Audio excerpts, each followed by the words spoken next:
Hello friends, तो आज हम पढ़ने वाले हैं क्लास 10 के लेसन नंबर 1 रासायनिक अभिक्रियाएं एवं समीकरण के बारे में। जो लेसन का नाम है रासायनिक अभिक्रियाएं एवं समीकरण, सबसे पहले उसके बारे में ही हम थोड़ा सा जान लेते हैं कि रासायनिक अभिक्रियाएं किन्हें कहते हैं और रासायनिक समीकरण किन्हें कहते हैं। हमारे पास क्या है? मैग्नीशियम प्लस ऑक्सीजन, ठीक है। और इससे बनता है हमारा मैग्नीशियम ऑक्साइड बनता है ना। यानी कि जब मैग्नीशियम को ऑक्सीजन के संपर्क में लेकर जाते हैं तो हमारा क्या बनता है? Magnesium oxide. मतलब मैग्नीशियम रिबन को जब हम बाहर निकाल देते हैं तो मैग्नीशियम रिबन के ऊपर ऑक्सीजन की परत जल जाती है और उसे जलने में कठिनाई होती है ना। तो हमारी रासायनिक अभिक्रिया क्या हुई? जब दो ऑब्जेक्ट्स के मिलने के बाद, है ना, क्या बनता है? कोई दो ऑब्जेक्ट्स के मिलने के बाद कोई नया पदार्थ बनता है, उसे हम क्या कहते हैं? रासायनिक अभिक्रिया कहते हैं हम, है ना। मैग्नीशियम और ऑक्सीजन के बीच में अभिक्रिया हुई तभी तो बना मैग्नीशियम ऑक्साइड। तो ये हमारी रासायनिक अभिक्रिया हुई। अब क्या होता है? देखो, मैग्नीशियम प्लस ऑक्सीजन में अभिक्रिया हुई है ना। अभिक्रिया हुई है तो ये क्या हो गए? हमारे अभिकारक। ये हमारे हुए अभिकारक। और मैग्नीशियम प्लस ऑक्सीजन से मिलकर जो नया पदार्थ बना, यानी कि इन दोनों से मिलने के बाद नया पदार्थ बना, क्या बना? Magnesium oxide. तो ये क्या हो गया? हमारा उत्पाद। ये हमारा क्या हुआ? उत्पाद हो गया, ठीक है जी। अब ये क्या है? ये दोनों जो समीकरण है, मैग्नीशियम प्लस ऑक्सीजन, और इससे क्या बनता है? हमारा मैग्नीशियम ऑक्साइड। अब ये दोनों बैलेंस नहीं है आपस में, यानी कि संतुलित नहीं है। संतुलित नहीं है तो इसे हम क्या बोलेंगे? कंकाली समीकरण बोलेंगे, ठीक है। क्योंकि ये दोनों है जो ये संतुलित नहीं है, बैलेंस नहीं है। बिना बैलेंस हुई समीकरण को हम क्या बोलते हैं? कंकाली समीकरण, ठीक है। और अगर हम इसे बैलेंस करते हैं, ना हम इसे, अगर हम इसे बैलेंस करते हैं तो हम इसे क्या बोलेंगे? जो रासायनिक समीकरण है उसको संतुलित करने की विधि क्या है हमारे पास? Hit and trial. क्या है? Hit and trial. Hit and trial विधि हमारे पास जो रासायनिक समीकरण है उसको बैलेंस करने की, ठीक है जी। तो ये है। अब क्या आता है हमारा कि रासायनिक समीकरण किसे कहते हैं? अब हम जो रासायनिक समीकरण है, हमारी अभिक्रिया तो पढ़ लिया, यानी कि दो ऑब्जेक्ट्स के बीच जब अभिक्रिया होने के बाद नया उत्पाद बनता है तो वो अभिक्रिया हुई। इन दोनों के बीच में अभिक्रिया होने से नया पदार्थ बना है। लेकिन अब क्या होता है? हमारी रासायनिक समीकरण किसे कहते हैं हम? रासायनिक समीकरण क्या होती है? वह समीकरण जिसमें अभिकारक, ये हमारी दोनों क्या है? अभिकारक है, क्योंकि इनमें अभिक्रिया हुई है, ठीक है। अभिकारक और उत्पाद, ये हमारा उत्पाद है, क्योंकि इन दोनों की अभिक्रिया होने के बाद ये नया पदार्थ बना है। तो ये क्या हुआ? हमारा उत्पाद। तो अभिकारक और उत्पाद को उनकी भौतिक अवस्था के रूप में प्रदर्शित करना, वो हमारा क्या होता है? रासायनिक समीकरण, ठीक है। भौतिक अवस्था का क्या मतलब है कि अब यहाँ पे प्लस का निशान है, हम प्लस के निशान की जगह यहाँ पर माइनस नहीं लिख सकते। अगर माइनस लिखोगे तो ये आपका गलत हो जाएगा। और यहाँ पे जो एरो का निशान है उसकी जगह आप इज इक्वल नहीं लिख सकते, ये भी बहुत गलत है, ठीक है। तो यहाँ पे हमेशा प्लस का निशान ही आता है और यहाँ पे एरो का निशान ही आता है। एरो के निशान की जगह आप बराबर नहीं लिख सकते और प्लस की जगह पर आप माइनस नहीं लिख सकते, ठीक है। ये इनकी भौतिक अवस्था। और अब मतलब भौतिक अवस्था का एक और मतलब भी, हमें इसे बैलेंस भी करना होगा। उनको भौतिक अवस्था के रूप में दर्शाना है ना, यानी कि इनको सही अवस्था में दर्शाना है, इनको ठीक दिखाना, इनको बैलेंस करके दिखाना, इनको बिल्कुल अच्छे तरीके से दिखाना, वो हमारी भौतिक अवस्था है। तो अगर हम इसे बैलेंस करेंगे तो क्या होगा? देखो, यहाँ पे हमारे पास मैग्नीशियम कितने हैं? 1 है, ठीक है जी। ऑक्सीजन कितने हैं? 2 हैं। मैग्नीशियम 1 है, ऑक्सीजन 2 है, तो ये तो बैलेंस ही नहीं है, तो हमें इसे बैलेंस करना पड़ेगा, ठीक है। तो मैं क्या करती हूँ, अगर मैं मैग्नीशियम के आगे यहाँ पे 2 लिख दूँ, ठीक है, तो अब हमारे कितने हो गए मैग्नीशियम? कितने हो गए हमारे मैग्नीशियम? 2 मैग्नीशियम हो गए ना, 2 मैग्नीशियम। अब यहाँ पे तो मैग्नीशियम 1 ही है और ऑक्सीजन भी 1 ही है ना। तो मैं यहाँ पे भी लिख देती हूँ 2, तो यहाँ पे भी हमारे मैग्नीशियम 2 हो गए, यहाँ पे भी मैग्नीशियम 2, यहाँ पे ऑक्सीजन 2 है, यहाँ पे भी ऑक्सीजन 2, यानी कि ये 2 जो आगे लिखा है ये ऑक्सीजन का ही है इसके आगे। हाँ, और एक और बात का ध्यान रखेंगे कि जो हम कोई भी वैल्यू लिखते हैं, हम एम और जी के बीच में नहीं लिख सकते। अगर आपको प्रॉब्लम है तो आप इसके आगे बॉक्स बना लें, इन बॉक्स के आगे लिखे फिर आप बना के ऐसे, आप बीच में कुछ नहीं लिखेंगे वरना आपके मार्क्स कट हो जाएंगे। आप, अगर आपको दिक्कत आती है, अभी मैं इसके बीच में लिख देता हूँ, जहाँ मतलब ऐसे ही लिख देता हूँ, है ना, तो आप बॉक्स बना लें, इसके आगे लिखें, ठीक है। तो ये गलती आप कभी ना करें, ठीक है जी। तो अब हम, तो मैं सोच, तो आप अब इसके मतलब रासायनिक अभिक्रियाएं और समीकरण के बारे में अच्छे से समझ गए होंगे। तो इसे रिपीट कर लेते हैं एक बार कि जो हमारी रासायनिक अभिक्रिया और समीकरण क्या होती है। रासायनिक अभिक्रिया हुई दो ऑब्जेक्ट्स के बीच जब कोई अभिक्रिया होने के बाद नया उत्पाद बनता है तो वो रासायनिक अभिक्रिया। रासायनिक समीकरण क्या है? रासायनिक समीकरण का मतलब है कि जो समीकरण है हमारी ये वाली, इस समीकरण को अभिकारक और उत्पाद को उनकी भौतिक अवस्था के रूप में प्रदर्शित करना क्या होता है? हमारी रासायनिक समीकरण होता है, ठीक है। तो अब हम जान लेते हैं कि जो संतुलित रासायनिक समीकरण है उसका क्या महत्व है, उसको संतुलित करना क्यों आवश्यक होता है, उसके बारे में अब हम जानते हैं। आपको द्रव्यमान के संरक्षण का नियम तो स्मरण होगा, जिसका आपने 9वीं कक्षा में अध्ययन किया था। द्रव्यमान का संरक्षण क्या था? क्या आपको याद है जो आपने 9वीं कक्षा में द्रव्यमान के संरक्षण का नियम पढ़ा था? नहीं याद है तो चलो मैं बता देती हूँ। देखो, जो द्रव्यमान का संरक्षण का नियम है वो क्या कहता है? किसी भी रासायनिक अभिक्रिया में द्रव्यमान का न तो निर्माण होता है और न ही विनाश होता है। यानी कि द्रव्यमान का मतलब क्या है? उसका भार। द्रव्यमान का क्या मतलब है? भार, उसका वेट, उसका वजन कितना है वो है। तो जो कोई भी रासायनिक अभिक्रिया होती है उसमें क्या होता है? उसमें द्रव्यमान का ना तो निर्माण होता है और ना ही विनाश होता है। मतलब जैसे हमने मैग्नीशियम प्लस ऑक्सीजन वाली रासायनिक अभिक्रिया देखी थी, उसमें अब अभिकारक भी सेम होते हैं और उत्पाद भी सेम होते हैं। यानी कि जो अभिकारक की वैल्यू होती है वही हमारी किसकी वैल्यू होती है? उत्पाद की। तो क्या होता है कि उसमें द्रव्यमान ना तो बढ़ता है ना घटता है, वो क्या रहता है? हमेशा, वो हमेशा बराबर ही रहता है। ठीक है, अर्थात किसी भी रासायनिक अभिक्रिया के उत्पाद तत्वों का कुल जो द्रव्यमान है अभिकारक के कुल तत्वों के द्रव्यमान के बराबर होता है। वही बात है कि जो अभिकारकों का कुल द्रव्यमान है वही क्या होगा? उत्पादों का कुल द्रव्यमान है, वो हमेशा सेम रहेंगे। उनमें जो परमाणुओं की संख्या है वो हमारी क्या रहती है? सेम रहती है। ठीक है, इसीलिए हमें कंकाली समीकरण को संतुलित करना आवश्यक होता है।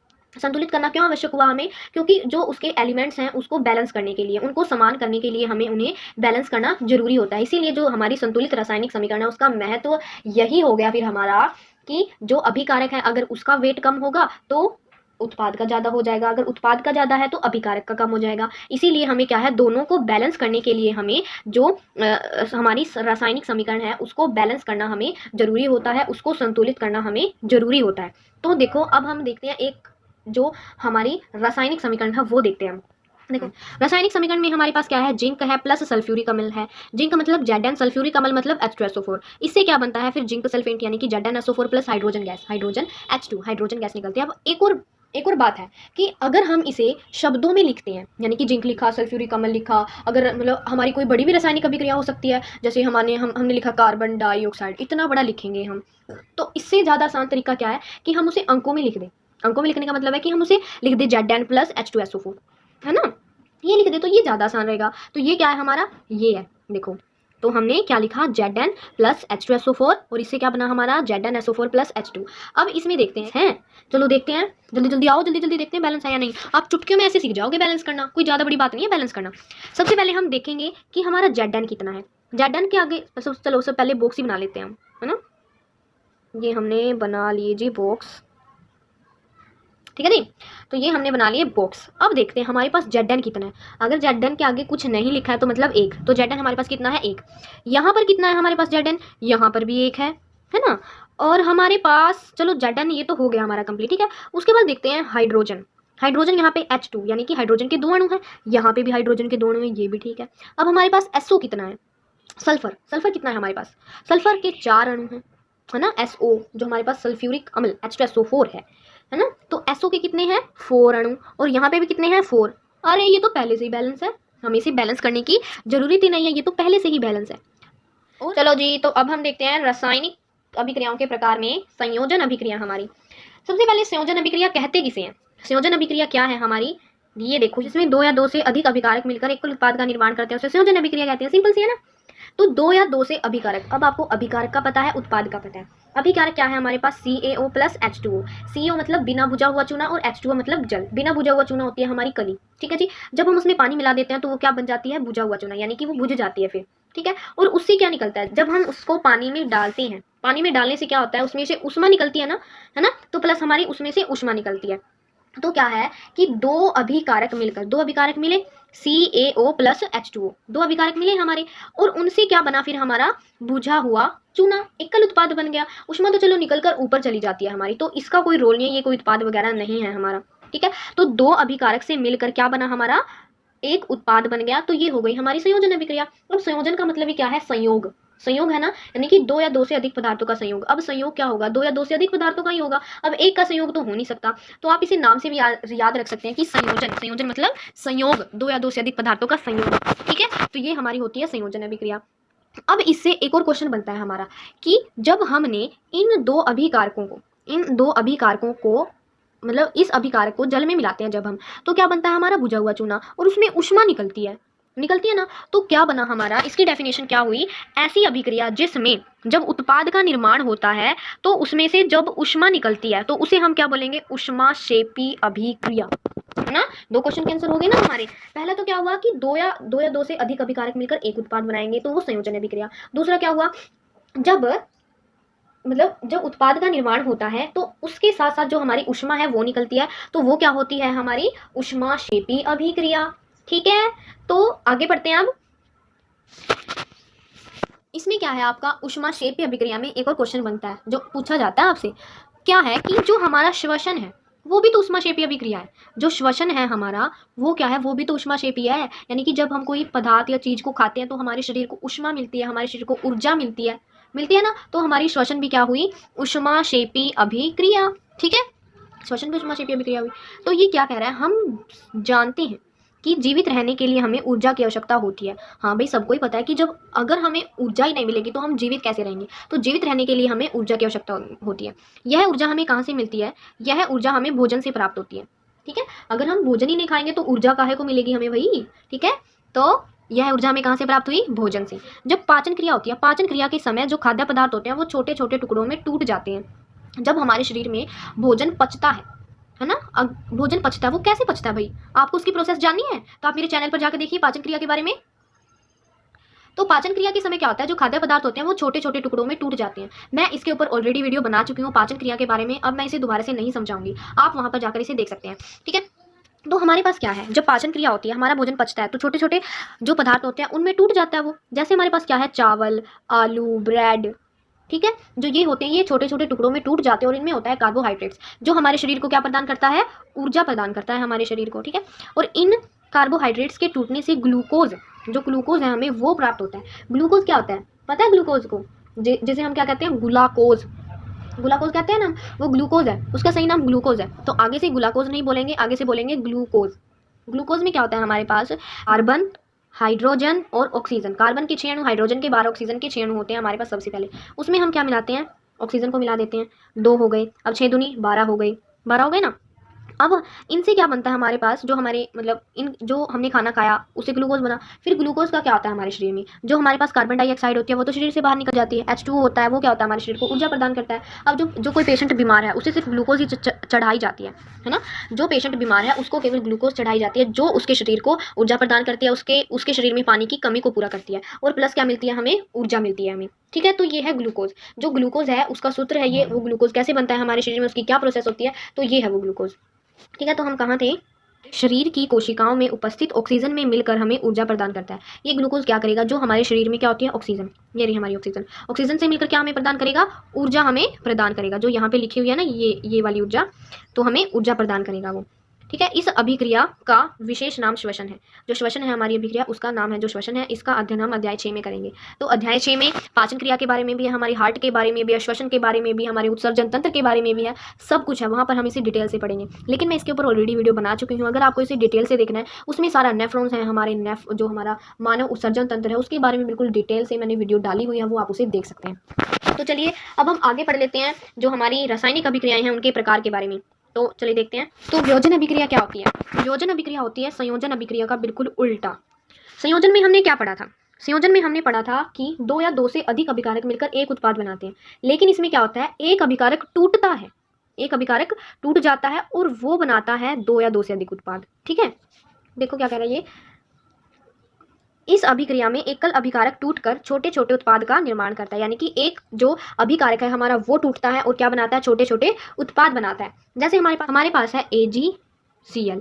AgCl को हमने रखा धूप में, इसे तो यहाँ पे ऊष्मा ही मिल रही है ना, ऊष्मा मिल रही है ना इसे, तो इससे क्या बनता है हमारा Ag+Cl। यानी कि जो हमारा सिल्वर क्लोराइड है, इससे सिल्वर तो अलग हो जाता है और क्लोराइड अलग हो जाता है, ये दोनों आपस में टूट जाते हैं। ऊष्मा मिलने से ये क्या होता है, ये आपस में टूट जाते हैं। तो ये क्या बनती है, वियोजन अभिक्रिया। यानी कि एक अभिकारक टूटकर जब 2 छोटे छोटे उत्पाद बनाता है, 2 बनाता है या 3, 2 या 2 से अधिक बनाता है, तो वो हमारी वियोजन अभिक्रिया होती है। अब ऊष्मा जो हमारी उत्पन्न हुई थी उसमें संयोजन अभिक्रिया में क्या हुई थी, हमारी संयोजन अभिक्रिया में हमारी ऊष्मा उत्पन्न हुई थी। लेकिन इसमें क्या हो रहा है, इसमें क्या हो रहा है, जो हमारा AgCl है, यानी कि AgCl, इसको हमने ऊष्मा दी है ना, तो ये ऊष्मा को ग्रहण कर रहा है, यानी कि ऊष्मा को ले रहा है, तब हमारा बना Ag+Cl।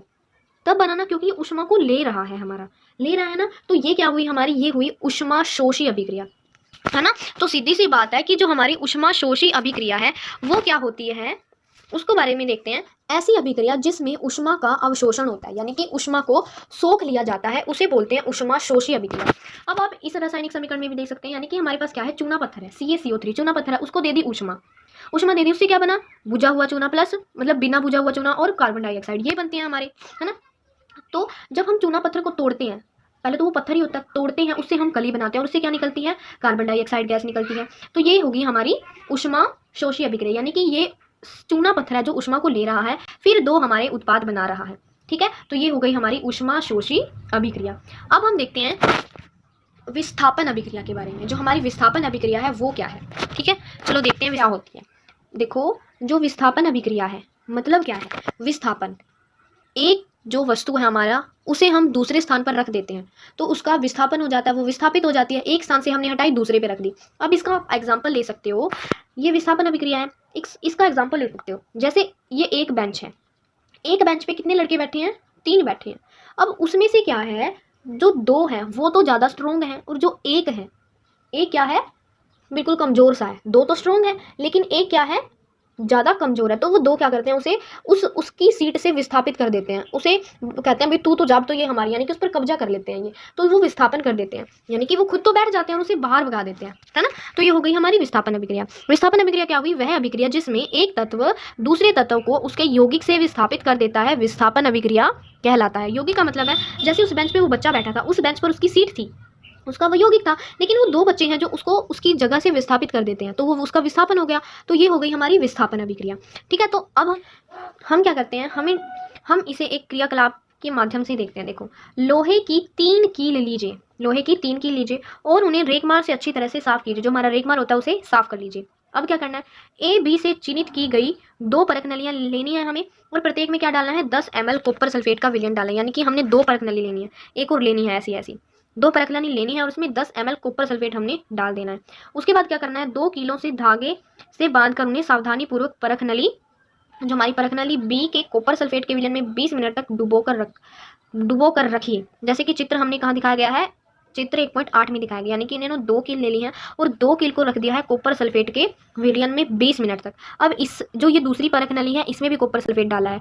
अब ये क्या, इस परख नली में कील डाल दिया, और जो हमारी ये दूसरी परख नली है इसमें इसने कील नहीं डाली, तो वो क्या कह रहा है, ये कह रहा है भाई तुलना करके कील को अलग रखिए। जब कॉपर सल्फेट में कील डाली उसको अलग रखना है, और जो हमारी सिंपल कील थी उसको हमने अलग रखना है, दोनों को रख लिया हमने अलग। अब क्या देखते हैं, 20 मिनट पश्चात दोनों कीलों को कॉपर सल्फेट के विलयन से बाहर निकाल लीजिए। अब ये कह रहा है भाई अब इसको बाहर निकाल लो, बाहर निकाल लेते हैं। अब नीले रंग की तीव्रता की तुलना कीजिए, जो नीला रंग था, यानी जो कॉपर सल्फेट का नीला रंग था उसकी तीव्रता करनी है हमें, उसकी तुलना करनी है कि क्या उसके रंग में कोई परिवर्तन होता है। कॉपर सल्फेट के विलयन में डूबी कीलों के रंग की तुलना बाहर रखी कील से करनी है हमें, यानी कि जो कॉपर सल्फेट के विलयन में कील डुबोई थी हमने और जो एक कील हमने ऐसे ही रख ली थी, उन दोनों कीलों की हमें तुलना करनी है कि क्या उसके रंग में कोई परिवर्तन हुआ है। लोहे की कील है, उसका भूरा रंग क्यों हो गया भाई, लोहे की कील का भूरा रंग जो यहाँ पे आप देख रहे हैं उसका भूरा रंग क्यों हो गया, तथा क्या हुआ, तथा कॉपर सल्फेट के विलयन का नीला रंग मलिन क्यों पड़ गया, क्यों हुआ, क्या रासायनिक अभिक्रिया हुई कि उस जो कील का रंग है वो तो क्या पड़ गया, भूरा पड़ गया। जो कॉपर सल्फेट का विलयन था वो नीले से थोड़ा सा हल्का ग्रीन हो जाता है, हल्का ग्रीन हो जाता है। तो इस अभिक्रिया में हमारा क्या हुआ है, क्या हुआ हमारे इस अभिक्रिया में कि हमारे पास आयरन की कील थी, ठीक है, आयरन की कील प्लस कॉपर सल्फेट था, कॉपर सल्फेट था ना हमारे पास, कॉपर सल्फेट के विलयन में हमने आयरन की कील डाली थी। तो उस अभिक्रिया से क्या हुआ बेटी, यानी कि FeSO4 प्लस जो Cu है, यानी कि कॉपर को उसने अलग निकाल दिया है, कॉपर को अलग निकाल दिया, क्योंकि जो आयरन है वो ज़्यादा शक्तिशाली होता है, आयरन ज़्यादा शक्तिशाली होता है ना। और जो हमारे पास क्या था, हमारे पास कॉपर सल्फेट था, कॉपर सल्फेट में से कॉपर तो अलग निकल जाता है क्योंकि कॉपर कमजोर है। और जो ये 2 लड़के हैं, यानी कि हमारे पास क्या है, आयरन है और SO4 है, यानी कि सल्फेट है, वो क्या करते हैं, Cu को बाहर निकाल देते हैं, वही बेंच वाला 3 लड़के थे उस पे, है ना। तो वो क्या करते हैं, कॉपर को कमजोर को अलग निकाल देते हैं और FeSO4 साथ में बैठ जाती है, यानी कि दोनों स्ट्रॉन्ग हैं जो वो साथ में बैठ जाते हैं। तो ये हुई है हमारी रासायनिक अभिक्रिया। तो इस रासायनिक अभिक्रिया में क्या हुआ, कॉपर को तो उन्होंने अलग निकाल दिया, है ना। और जो लोहे की कील थी उसका रंग भूरा क्यों पड़ गया, क्योंकि उसने क्या किया, जो आयरन है वो सल्फेट के साथ मिल जाता है तो उसके ऊपर आयरन सल्फेट की जो परत है वो जम जाती है और उसका रंग भूरा हो जाता है। और जो विलयन का रंग है, विलयन का रंग सबसे पहले कॉपर सल्फेट जब डाला था तो नीला था, लेकिन जब उसमें लोहे की कील हमने डाल दी तो उसका रंग कैसा हो गया, उसका रंग हो गया हमारा ग्रीन हो गया, हल्का सा ग्रीन कलर हो गया, ठीक है। क्योंकि जो कॉपर है वो कमजोर होता है और जो 2 हमारे ये बदमाश बच्चे बैठे हैं ये ज़्यादा स्ट्रॉन्ग हैं, कॉपर हमारा बेचारा कमजोर सा है तो इसे बाहर निकाल दिया इन्होंने, है ना। ये तो ये हुआ इस विस्थापन अभिक्रिया में। अब देखते हैं द्विविस्थापन अभिक्रिया हमारी। क्या देखते हैं? द्विविस्थापन अभिक्रिया के बारे में हम पढ़ते हैं। विस्थापन अभिक्रिया में क्या था, 3 बदमाश बच्चे थे, एक को निकाल देते हैं, 2 बैठ जाते हैं। लेकिन जब हमारा द्विविस्थापन है, द्विविस्थापन अभिक्रिया में क्या होता है, 2 बच्चे बैठे हैं बेंच पे, है ना, ये 2 बच्चे हैं। अब ये वाला तो कह रहा है मैं यहाँ पे बैठूंगा और ये कह रहा है मैं यहाँ पे बैठूंगा, यहाँ पे बैठूंगा। अब जो ज्यादा स्ट्रॉन्ग है वो तो यहाँ पे बैठ जाएगा, जो स्ट्रॉन्ग नहीं है वो फिर ऐसे ही रह जाएगा, है ना। तो जो स्ट्रॉन्ग वाला है वो क्या करता है, उसे पीट देता है, उसे पीट देता है। जो कमजोर वाला होता है, ये कमजोर है हमारा, अब ये जो कमजोर है वो इससे पिट जाता है, इससे पिट जाता है। तो क्या होता है, जो स्ट्रॉन्ग बच्चा है वो तो यहाँ पे बैठ जाता है और जो बिना स्ट्रॉन्ग होता है वो इस वाले बेंच पर बैठ जाता है। तो इसमें आयनों का आदान प्रदान हुआ, यानी कि जो बच्चा स्ट्रॉन्ग था वो इधर बैठ गया और जो बिना स्ट्रॉन्ग था, जो कमजोर था, वो इधर बैठ गया। तो क्या हुई, हमारी जो रासायनिक अभिक्रिया है, वे अभिक्रियाएं जिसमें अभिकारकों के बीच आयनों का आदान प्रदान होता है उसे द्विविस्थापन अभिक्रिया हम कहते हैं। ठीक है, द्विविस्थापन अभिक्रिया। द्विविस्थापन अभिक्रिया को एक एग्जाम्पल की मदद से हम देखते हैं। देखो हमारे पास क्या है, sodium sulphate plus barium chloride, इस दोनों की रासायनिक अभिक्रिया होने के बाद क्या बना, barium sulphate plus sodium chloride. तो इसमें आयनों का आदान प्रदान हुआ है हमारा। जो बेरियम है वो किसके साथ आ जाता है, सल्फेट के साथ, और जो हमारा सोडियम है वो किसके साथ आ जाता है, क्लोराइड के साथ। तो इसमें आयनों का आदान प्रदान होता है। तो ये हमारी द्विविस्थापन अभिक्रिया है। ठीक है, तो आई होप आप इसे बिल्कुल अच्छे तरीके से समझ गए होंगे। तो अब हमने क्या पढ़ लिया, संयोजन, वियोजन, ऊष्माक्षेपी, ऊष्माशोषी, विस्थापन, द्विविस्थापन, ये सब कुछ हमने बिल्कुल अच्छे तरीके से पढ़ लिया है। अब क्या आता है, जो द्विविस्थापन अभिक्रिया, द्विविस्थापन अभिक्रिया में एक और आता है, यानी कि जब जो हमारा सोडियम सल्फेट है, सल्फेट प्लस बेरियम क्लोराइड, ये दोनों जब आपस में मिलते हैं तो इनसे क्या होता है, पहले तो एक सफेद रंग का, बिल्कुल जब इन्हें पानी में घोला जाता है तो सफेद रंग का एक पदार्थ बनता है। आप पिक्चर की मदद से इसे देख सकते हैं। थोड़ी देर के बाद, 5 मिनट के बाद भी देख सकते हैं। जो 5 मिनट के बाद दिखता है वो क्या होता है, जो एक अवशेप बचता है इसमें। अवशेप तो जैसे ये परखनली है, इसमें अवशेप तो नीचे बैठ जाता है और जो ऊपर पानी सा होता है वो ऊपर आ जाता है, यानी कि इन दोनों की अभिक्रिया होने के बाद अवक्षेप बचता है, उसे बोलेंगे हम अवक्षेपण अभिक्रिया। ये भी क्वेश्चन हो गया हमारा, तो द्विविस्थापन से, है ना। विस्थापन अभिक्रिया हमारी अवक्षेपण अभिक्रिया भी है। ठीक है, तो आगे अब हम पढ़ते हैं उपचयन और अपचयन अभिक्रिया। हमारी बस यही अभिक्रियाओं के प्रकार में हमारी यही अभिक्रियाएं हम पढ़ेंगे। तो चलो शुरू करते हैं हमारी अपचयन और उपचयन हमारी अभिक्रिया। अब अपचयन और उपचयन को हम इंग्लिश में कहते हैं, क्या कहते हैं इंग्लिश में, ऑक्सीडेशन एंड रिडक्शन। और इनसे, इन दोनों के नाम से क्या बनता है, रिडॉक्स बनता है ना। तो उपचयन है जो हमारी, वो है हमारी ऑक्सीडेशन। नाम से ही आप इसे देख सकते हैं कि ऑक्सी मतलब ऑक्सीजन, प्लस क्या बना हमारा, एडिशन। जब हमने इन दोनों को तोड़ दिया, ऑक्सीडेशन, यानी कि ऑक्सी प्लस एडिशन, मतलब क्या हुआ, ऑक्सीजन का ऐड होना। ऑक्सीजन हमारी अभिक्रिया क्या हुई, जब किसी पदार्थ में ऑक्सीजन की वृद्धि होती है तो हम क्या कहते हैं कि वो उपचयन अभिक्रिया है, यानी कि उसका उपचयन हुआ है। तो ये है हमारी उपचयन, जिसमें ऑक्सीजन ऐड होती है, लेकिन जो हमारी हाइड्रोजन है, हाइड्रोजन का हमारा ह्रास हो जाता है, वो होती है हमारी उपचयन अभिक्रिया। ठीक है, उपचयन अभिक्रिया। अब जो आप ये देख रहे हैं Cu प्लस H2, जब हमने इसको उष्मा दी तो Cu बना हमारा, H2 बना, यानी कि जो सबसे पहले कॉपर के साथ ऑक्सीजन थी वो कहाँ पर आ जाती है, H2O के साथ, यानी कि हाइड्रोजन के साथ जुड़ जाती है और वो क्या बनाती है, फिर जल बनाती है। तो इसमें क्या हुआ है, इसमें उपचयन किसका हुआ है, हाइड्रोजन का हुआ है, क्योंकि हाइड्रोजन के पास अब आ गया है ना ऑक्सीजन, तो इसमें जो ऑक्सीजन ऐड हुई है हाइड्रोजन में, तो ये हमारी क्या हो गई, उपचयन अभिक्रिया। अब जो अपचयन है, अपचयन अभिक्रिया बिल्कुल इसका उल्टा है। अपचयन में क्या होता है, जो ऑक्सीजन है वो कम हो जाती है, रिडक्शन, यानी कि जो ऑक्सीजन है वो इंक्रीज हो जाती है, वो खत्म हो जाती है, खत्म का मतलब कम हो जाती है, और जो हमारी हाइड्रोजन है वो बढ़ जाती है। ठीक है, तो ऑक्सीजन कहाँ पे कम हो रही है, Cu में, कॉपर में। जब हमने इसे ताप दिया तो जो हमारी कॉपर है वो क्या हो जाती है, कॉपर में ऑक्सीजन की जो कमी है वो हो जाती है, और जो हमारी हाइड्रोजन है वो बढ़ जाती है, क्योंकि हाइड्रोजन के साथ हमारा ऑक्सीजन जुड़ जाता है। ठीक है, तो जो नीचे वाली है, ये वाली तो हमारी है उपचयन। ठीक है, मतलब इसमें जो ऑक्सीजन है वो बड़ी है, और जो ऊपर वाली है हमारी, ये क्या है, हमारी अपचयन, क्योंकि इसमें क्या हुई है, ऑक्सीजन की कमी हुई है हमें।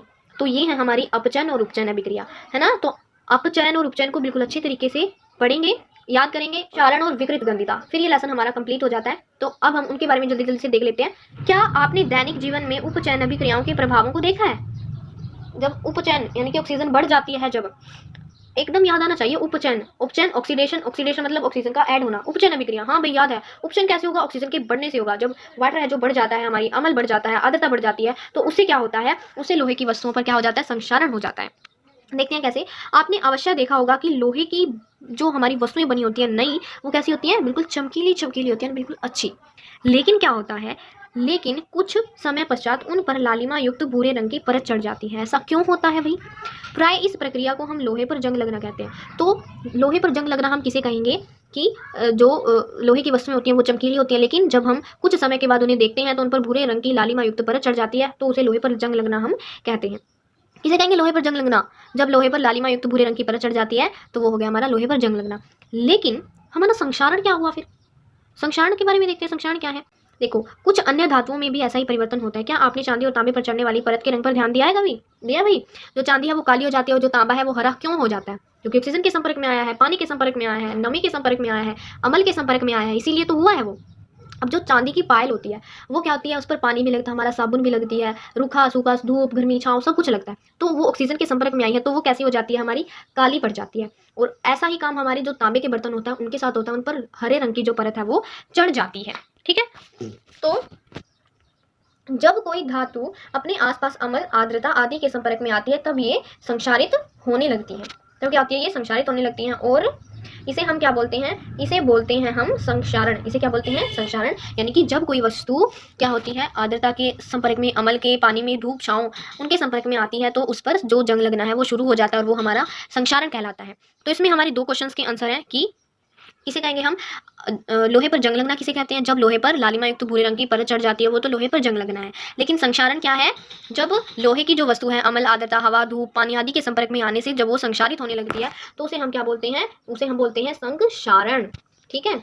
आगे देखो, चांदी के ऊपर काली परत, ये हमने पढ़ लिया है हमने। संक्षारण के कारण कार के ढांचे, पुल, लोहे की रोलिंग, जहाज की धातु, विशेषकर लोहे से बनी धातुओं की बहुत क्षति होती है। लोहे का संक्षारण एक गरीब समस्या है। क्षतिग्रस्त लोहे को बदलने में हर वर्ष बहुत पैसा खर्च होता है। अध्याय 3 में आपको संक्षारण के बारे में अधिक जानकारी मिलेगी, उसको भी हम पढ़ लेंगे। विकृत गंधिता। विकृत गंधिता क्या होती है आखिर? वसा युक्त अथवा तेलीय खाद्य सामग्री जब लंबे समय तक रखा रह जाता है तब उसका स्वाद या गंध कैसा होता है? यानी कि जब हमने, वसा युक्त का मतलब है जैसे हमारे चिप्स होते हैं, चिप्स हैं, तेलीय है, वो तेलीय होते हैं, चिप्स हमारे तेलीय होते हैं, या फिर हमने घर पे मटर बनाए, हमने घर पे समोसे बनाए, वो तेलीय होते हैं सारे। तो वसा युक्त अथवा खाद्य जो हमारी सामग्री होती है, यानी कि खाने की जो हमारी सामग्री है, जब वो लंबे समय तक रखी रह जाती है तब उसका क्या होता है? उसकी स्मेल कैसी हो जाती है? उसका टेस्ट कैसा होता है ना? देखना आप कभी भाई, अगर आप कोई चिप्स लेके आते हो, अगर आप उसे एक पैकेट को ऐसे खुला रख दो 2 दिन तक या 1 दिन तक ही रख दो आप, तो वो क्या हो जाएगा, वो बिल्कुल बुस जाएगा, है ना? बिल्कुल ही खराब हो जाता है, टेस्ट भी खराब, ऐसे भूसे-भूसे से हो जाते हैं फिर वो, है ना? वो किस कारण होता है आखिर? क्यों होता है वो? देखो, उपचयित होने पर तेल एवं वसा होती है, जो वसा विकृत गंधी हो जाती है। उपचयित उपचयित का क्या मतलब है? ऑक्सीडेशन, यानी कि ऑक्सीजन का ऐड होना। उन पदार्थों में जो ऑक्सीजन है वो ऐड हो जाती है। अब जो हमारे चिप्स के पैकेट होते हैं उसमें नाइट्रोजन गैस होती है। नाइट्रोजन गैस क्या रखती है? उसे कुरकुरा रखती है। लेकिन अगर हम उसमें ऑक्सीजन भर देते हैं तो क्या होगा? बिल्कुल ऐसे बुस देंगे वो, बिल्कुल खराब हो जाएंगे। तो उपचयित होने के कारण जो तेल और वसा युक्त खाद्य सामग्री है वो हमारी खराब हो जाती है तथा उनके स्वाद व गंध भी बदल जाते हैं, यानी कि उनके टेस्ट में भी परिवर्तन हो जाता है। जो उनका टेस्ट होता है वो भी चेंज हो जाता है और क्या होता है, जो उनकी स्मेल है वो भी चेंज हो जाती है। प्राय तेलीय अथवा वसा युक्त खाद्य सामग्री में उपचयित रोकने वाले पदार्थ प्रतिऑक्सीकारक मिलाए जाते हैं। अगर हमें उपचयन को रोकना है तो हम जो जो पदार्थ उन्हें उपचयित करते हैं वो हम उसमें नहीं डालेंगे, जो उन्हें मतलब उपचयित होने से बचाते हैं हम उसमें वो डाल देंगे। फिर जैसे कि हमारे चिप्स के पैकेट होते हैं उसमें हम ऑक्सीजन की बजाय नाइट्रोजन गैस डाल देते हैं। वायुरोधी बर्तनों में खाद्य सामग्री रखने से उपचयित की गति धीमी हो जाती है। वायुरोधी का मतलब है जैसे हमारे पास कोई प्लास्टिक का डिब्बा है, प्लास्टिक के डिब्बे को अगर हम बंद कर दे तो उसमें हवा तो जाएगी ही नहीं, नहीं जाएगी ना, तो वो वायुरोधी बर्तन हो गया। क्या आप जानते हैं चिप्स बनाने वाले जो चिप्स की थैली होती है उसमें ऑक्सीजन हटाकर नाइट्रोजन गैस कम सक्रिय गैस से युक्त कर देते हैं ताकि चिप्स का जो उपचयन न हो सके। वही बात है, जो चिप्स के पैकेट होते हैं उसमें क्या डालते हैं? नाइट्रोजन गैस, ऑक्सीजन उसमें नहीं डाला जाता। तो विकृत गंधिता क्या हुई? विकृत गंधिता का मतलब है वसा युक्त अथवा तेलीय खाद्य सामग्री जब लंबे समय तक रह जाता है तो उसमें क्या होता है? उसके स्वाद और गंध में परिवर्तन हो जाता है। तो ये है हमारी वसा विकृत गंधिता। तो ये क्या हुई? हमारी विकृत गंधिता। आई होप आप सारे लेसन को बिल्कुल अच्छे तरीके से समझ गए होंगे।